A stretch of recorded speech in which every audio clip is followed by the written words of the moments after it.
इस वीडियो में बताने वाले हम आप लोगों के लिए 2 डिजिट का कैलकुलेशन 2 से 3 तरीके बताऊंगा। आप तीनों तरीकों को अपनाइए जो कि एग्जाम में कैलकुलेशन में आपको बहुत ही मदद मिलेगी।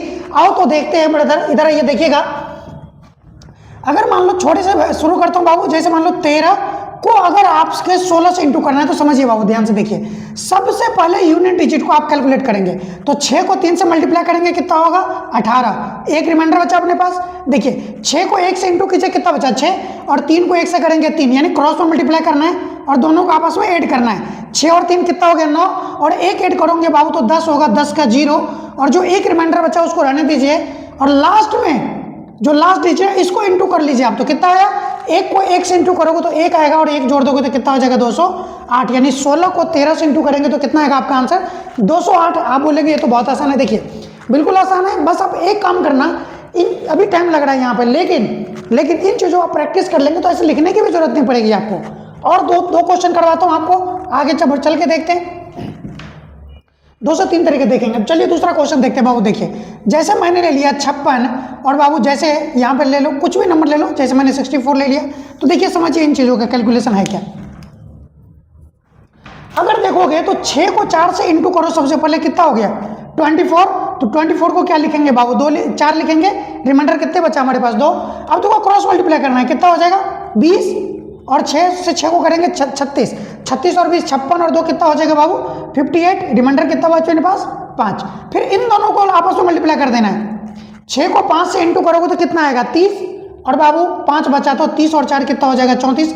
लास्ट में दोनों डिजिट को आपको ऐड करके रख देना है, जो लास्ट टर्म है उसको दोनों डिजिट को आपको ऐड करना है। ये एक तरीका था जो कि बहुत पुराना भी है, और अगर आनी चाहिए, नहीं आता तो सीख के रखो, क्या पता कब काम आ जाए। दूसरा तरीका देखिए बाबू, देखो एक चीज़ और, अगर आपको ये तरीका समझ में आया है, ठीक है, तो आप इसी तरीके से एक कैलकुलेशन करके मेरे पास कमेंट कर दीजिएगा, तो मुझे भी समझ में आएगा। जो नहीं आपने वीडियो को देख रहे हैं, तो जैसे देखिए कोई एक नंबर ले लेता हूँ मैं 25 को अगर मैं मान लो ब्रदर 48 से इंटू करूँ, तो इसका कैलकुलेशन आप क्या करें मेरे को कमेंट कर सकते हैं, ठीक है। अब देखो तरीका नंबर दूसरा क्या कहते हैं, समझिए चीज़ों को।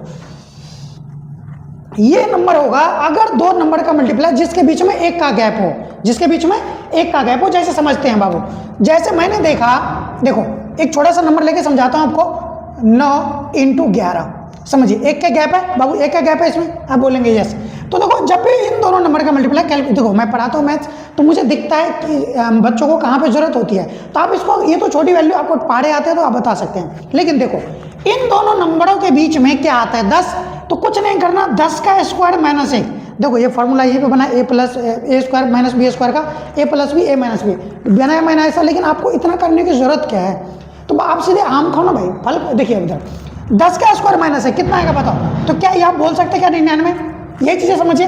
11 इंटू 99 आया नहीं आया, आप बोलेंगे सर जैसे देखो बाबू मैंने लिया 27 इंटू 29, अब देखिए मेरी बात समझिए, अब इसको इंटू करने की जरूरत है, हमें लिखने की जरूरत होती नहीं है, चूंकि क्वेश्चन में लिखा होता है ये चीजें। तो अगर मेरे को यहाँ पे मल्टीप्लाई करेंगे तो देखो बीच में क्या आता है 28, 28 का स्क्वायर कितना होगा बाबू 784, और 784 से जब 1 माइनस करोगे तो क्या आपका आंसर 783 होगा या नहीं होगा ये बताइए। तो आप बोलेंगे जी सर समझ पा रहे हो, मैंने बोला जिसके बीच में 1 का गैप हो तो आपको करना क्या है, जो नंबर गैपिंग है, जैसे 27 और 29 के बीच में 28 का गैप, तो 1 का गैप था जो कि नंबर था 28, तो 28 का स्क्वायर करके माइनस 1 कर लीजिए, यही आपके क्या आएंगे तो आंसर। 2 क्वेश्चन और देख लो आप, ठीक है। छोटी छोटी कैलकुलेशन का ट्रिक लेके आते जाएंगे जो कि आपको एग्जाम में, बस कभी भी छोटे छोटे वीडियो रहेंगे, आप उसको देख के आगे बढ़ो। देखिए और दूसरा क्वेश्चन देखते हैं बाबू यहाँ से। जैसे मैंने ले लिया 15, जो आपको पता होगा इसकी बातें मैं करना चाहता हूँ। 15 इंटू कितना हो जाएगा बाबू 18, तो अब बताओ इसके बीच में क्या आता है 17 आता है, आप बोलेंगे यस सर।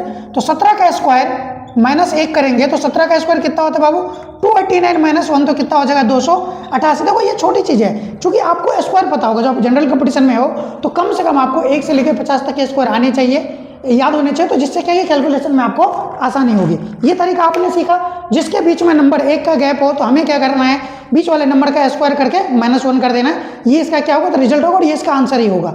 आप उसको तेजी से अप्लाई करना सीखें। देखिए ये क्वेश्चन मैंने कर दिया, अब क्या करना है आपको, जैसे 2 नंबर लेना अपने दिमाग में रखना है, और उनको बिल्कुल पेन और पेपर छोड़ के दिमाग में करते चलना है इन चीज़ों को, समझ गए आप। चलिए तीसरा तरीका देख लो आप, इसी वीडियो में 2 डिजिट के मल्टीप्लाई का बता रहा हूँ मैं। तीसरा तरीका ये है,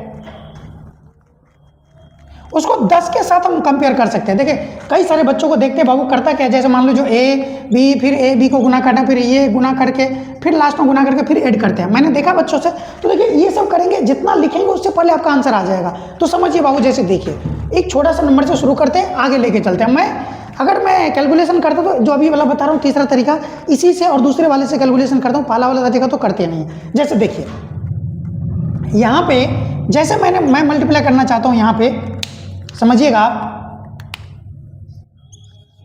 15 को जैसे मैंने मल्टीप्लाई किया 24 से, समझो तरीका है क्या, मेरी बात समझिए। अब उसको आसान बनाने के लिए आप कर क्या सकते हैं, मेरी बात समझिए बाबू। अगर एक बात बताओ यहाँ से समझिए, जैसे 15 है, 15 इंटू 24, पहला तरीका ये कहा था यहाँ से, या तो 15 को आप 2 से मल्टीप्लाई कर लो, 15 दूनी 30, एक जीरो बचा था 300 लगा लो, समझे बातों को। और 15 को 4 से कर लीजिए 60, जब 300 में 60 जोड़ोगे तो क्या है 360 होगा या नहीं होगा, आप बोलेंगे ये सर 360 होगा। दूसरा तरीका ये कहता है, मेरी बात समझिए, जो कि आपको ना दिमाग को थोड़ा सा मतलब हट के सोचना पड़ेगा, तभी आप यहाँ पे आ पाएंगे। जैसे समझिएगा बाबू ये 15 है, ये अगर 30 आ जाए तो चीजें इजीली हो जाएगी क्या, तो आप बोलेंगे हाँ सर। अच्छा बताओ इसको 2 इंटू 12 नहीं लिख सकते, देखो इसको दिमाग में करना था, 2 इंटू 12 लिख सकते। देखो 15 दुना 30, 30 बचा, 12 तिया 36, 360 आया कि नहीं है, जरा ये बताओ। एक जीरो तो हम कैरी लेके चल रहे थे कि नहीं चल रहे थे, आप बोलेंगे हाँ सर ये तरीका आपका बेहतर है। दूसरा क्वेश्चन देखिए मैंने किया क्या, मेरी बात समझिए। देखो अब ये बोलो 24 को क्यों तोड़ा, सर 24 को बाबू इसलिए तोड़ा क्योंकि 15 था, अगर 2 दे दूंगा तो 30 बन जाएगा, यानी 3 बन जाएगा, जीरो को हटा देंगे। 12 को 3 से मल्टीप्लाई करना मेरे लिए बेहद आसान होगा, 12 तिया 36, यानी ये 360 करके देगा अपने को। बोलेंगे हाँ सर। आगे देखो इसी क्वेश्चन में कोई सा भी नंबर रहेगा, देखो ये एप्लीकेशन है, इसको सीखना पड़ेगा आपको, समझे बातों को, तभी जाके इस लेवल का कैलकुलेशन हम निकालेंगे। सोच की बात होती है, जो जितना कोई सा भी नंबर हम कर सकते हैं। जैसे मान लीजिए बाबू, जैसे मैंने ले लिया 34 ले लो, आगे जो भी मन करे आपका नंबर, चाहे मैंने 42 ले लिया, समझे, ये तो बड़ा नंबर है ना। आप बोलेंगे हाँ सर अब समझ में आई, अब बताओ करके देखो। तब देखो तुम्हारे पास पूरे नंबर थे, आपके पास तीनों तरीके हैं। जो तरीका आप देखो यहाँ से, मैं ये चाहता हूँ 34 को 4 से मल्टीप्लाई कर लो, या फिर 42 को 3 से मल्टीप्लाई कर लो। देखो अब मेरी बात सुनो, 42 को मैं 3 से मल्टीप्लाई कर लूंगा तो क्या 126 होगा क्या, आप बोलोगे हाँ सर। ये तो देखो बाबू 40 से 120, 2 तिया 6 हो जाएगा। अब देखो 42 को 4 से मल्टीप्लाई करो, जीरो लगाया, क्योंकि ये देखो इस 34 को 30 प्लस 4 लिख सकते थे कि लिख सकते थे, तो इसीलिए ये जीरो यहाँ पे लगा लिया पहले, क्योंकि 10 से मैंने मल्टीप्लाई किया था। अब देखो 42 को 4 से मल्टीप्लाई कर लो, देखो यहाँ पे भी तरीका, साइड में मत जाइए आप गुना करने के लिए, समझिए 4 चौक 16, 160 और 4 दूनी 8, 168 आया क्या, तो आप बोलेंगे हाँ बाबू 8 6 6 12 2 1 3 1 4 और 1, क्या 1428 आएगा ना। ये छोटी छोटी कैलकुलेशन है जिसको आपको अप्लाई करके आगे लेके चलना है, समझे बातों को। देखिए एक क्वेश्चन और देखिए आप, एक क्वेश्चन और देख लीजिए। जैसे देखिए अब हमारे पास जो दिमाग में आ रहा है वो चीज़ हम आपको करवाते जाते हैं। जैसे मैं 25 का एक साइड पकड़ू बाबू, 25 इंटू कितना ले ले, 25 इंटू ले 35 ले लूँ, 35 ले लूँ, चलो 35 ले लेते हैं। लेकिन ये तो आप बोलोगे आसान लग रहा है, तो मेरी बात सुनो 38 ले लेता, क्योंकि 5 वाला तो आप बोलेंगे नहीं सर ये तो इजीली होती है। मेरी बात समझो बाबू, अब देखो मेरी बात समझो, यहाँ से मैं देख रहा हूँ बाबू 25 को 2 से कर लेंगे 50, और इस 55 95 कितना आ जाएगा, 950 आएगा क्या, समझिए। जैसे देखिए ये 25 था, तो इसको जैसे मैं 50 करूंगा तो केवल 5 बचेगा, होएगा नहीं वो बताओ। अब देखो 25 दूनी 50 यानी 5 बचा, इस 5 को आप 19 से मल्टीप्लाई कर लीजिए, तो 19 25 95 बाबू, टेबल एटलीस्ट 20 तक तो याद करोगे ना, तो 19 को 5 से करेंगे 95, यानी एक जीरो लगाएंगे बाबू, तो क्या 950 होगा कि नहीं होगा, जरा बताइए। दूसरा तरीका देख लो, जो कि मैं पहले बार इसको दूसरे में बताया था। देखो 25 को 3 से इंटू करो, कितना हो जाएगा बाबू, 25 या 75, यानी 750, एक जीरो, क्योंकि यहाँ पे एक जीरो होगा, 30 प्लस 8, और बाबू 25 हटे कितना हो जाएगा, 25 चौका देखो 25 हटे कितना हो जाएगा, तो 200 है ना भाई, तो 200, तो 750 और 200 कितना हो गया बाबू, 950। या तो दोनों तरीका बेहतर है, आपको जो बढ़िया लगे उस तरीकों का अपनाइए। और इस कैलकुलेशन तीन तरीके बताए हमने कैलकुलेशन के 2 डिजिट में, अगर आप बताएंगे तो इस तरीका को 2 डिजिट के तरीके को एक और वीडियो बना दूंगा। पहले आपका कैलकुलेशन देखो, हमारा मेन लक्ष्य क्या है, एग्जाम में किसी भी तरीके से आप कैलकुलेशन को इजी तरीके से कर पाए और आगे बढ़ पाए। तो देखिए अगर ये चीज़ें आप लोगों को समझ में आई है ब्रदर, तो आगे लेके मैं एक तरीका आपको बताता हूँ, इसका एक क्वेश्चन देता हूँ, आप हमें करके भेजिएगा, ठीक है, कॉमेंट कर दीजिएगा। देखो जैसे छोटी वैल्यू ले लेता हूँ, जैसे मैंने ले लिया 29 इंटू 31, ठीक है बाबू, पहला क्वेश्चन ये बता दो कमेंट करके। दूसरा तरीका, दूसरा दिया मैंने बाबू 39 इंटू 40, ये तो ठीक है, ये समझ में आ जाएगा आपको। चलो यहाँ पे मैं ले लेता हूँ 52, ठीक है, इस क्वेश्चन का दोनों का आंसर अगर आपको समझ में आया है तो ये दोनों क्वेश्चन का आंसर आप कमेंट में हमें कर दीजिए। इसी प्रकार से वीडियो हम लाते रहेंगे आप लोगों को। Thank you so much.